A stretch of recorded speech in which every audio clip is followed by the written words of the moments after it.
Welcome to an introduction to transfer pricing. This is a series of short videos that summarize the fundamentals of transfer pricing for someone starting their study of transfer pricing and how it's performed. The topic of this video is the logic behind using the transactional net margin method, commonly called the TNMM, or the comparable profits method, CPM. The comparable profits method, or CPM, is one of the specified methods in the 482 regulations. The transactional net margin method is the analogous method in countries that are following the OECD guidelines. So essentially very similar, but using different names.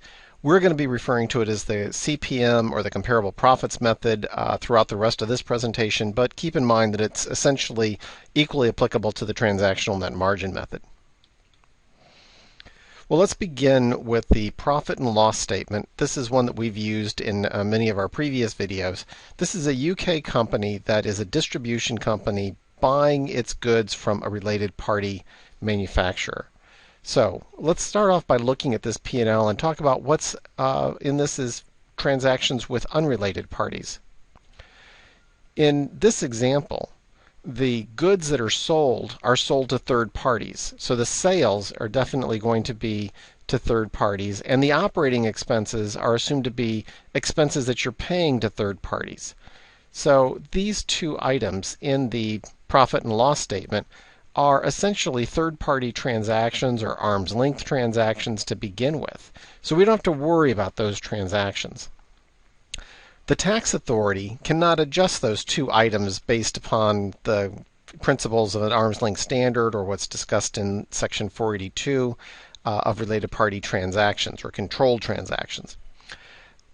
What can they adjust? Well, let's look to where the transfer between the related parties is happening. And in this case, it's the cost of goods sold where the transaction is occurring. The UK Co. is buying products from its related party manufacturer. Its cost of goods sold is a related party transaction. Now, the important thing here is to note that there is a link from the cost of goods sold to the amount of operating profit. As the cost of goods sold goes up or down, it's going to move the operating profit up and down. And this is what drives our approach to this type of an analysis. The comparable profits method is looking at the operating profitability of a tested party, comparing that to the operating profitability of uncontrolled firms, and drawing the conclusion that if the operating profitability of the tested party is in the range of the operating profitability of the uncontrolled firms, then going back up that curved red arrow, it's an implication then that the cost of goods sold, the related party transaction, must be at about the market price, or it would have distorted the amount of operating profitability. So what we're looking for here then is that cost of goods sold that would have resulted in arm's length transactions. Well, then that would have resulted in the right amount of operating profitability. Now, that's how we document the compliance with the arm's length standard.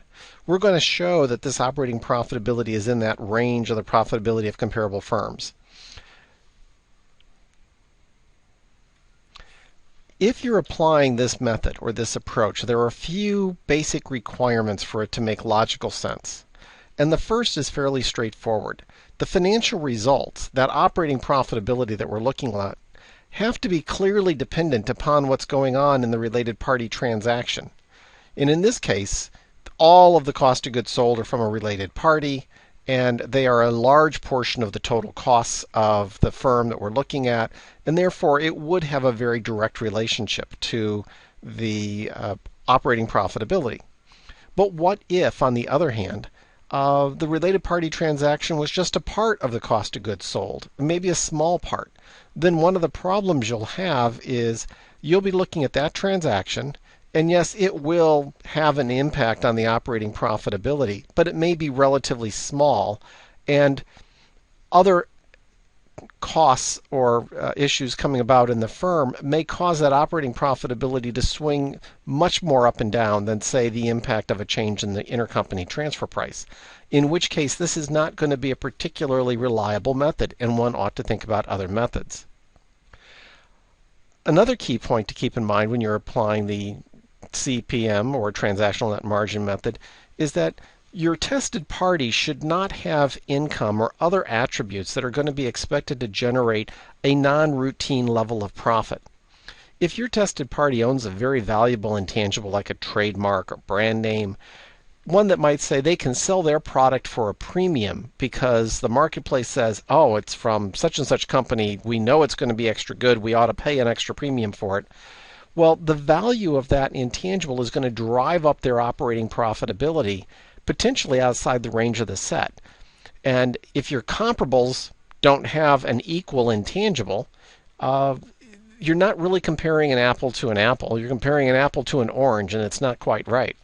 So in this case, one of the key things is you're looking to use a tested party that doesn't have these types of attributes. And also when you search for your comparables, you want to select comparables who don't have attributes like valuable intangibles. And the final point I want to raise here is that you want to make sure that your tested party's financial results are not going to be distorted by the impact of either a successful or unsuccessful assumption of risks during this period of time in which you're trying to do the analysis. So for example, if that distributor case that we had is a relatively simple and straightforward one, but if they decided to take a chance, put out a big advertising campaign, and hope to develop a valuable brand name that would drive up their profitability, one of two things is going to happen. They could do that. It might work out very well. They're going to end up making a lot of money, in which case they're going to fall into that second category of they suddenly own a valuable intangible that's going to make them non-comparable in all likelihood to the other firms that we've selected as the reference firms. Or it's not going to work, in which case they will have spent a lot of money, they will hurt their profitability, they'll fall below that set of the comparable firms, and we'll be trying to explain how it is that our company ends up not making much money. Did it have to do with the transfer price? No, it had to do with their decision to make a large investment in trying to develop an intangible that proved to be unsuccessful, and they end up out of the range. So when determining whether you can apply this method and whether you've picked the right party to test, one of the questions you should be asking yourself is the profitability of this tested party going to be going up or down based upon their decision to assume risks in their business environment? Thank you. I hope you found that video helpful. Please enjoy the other videos in this series. Have a great day.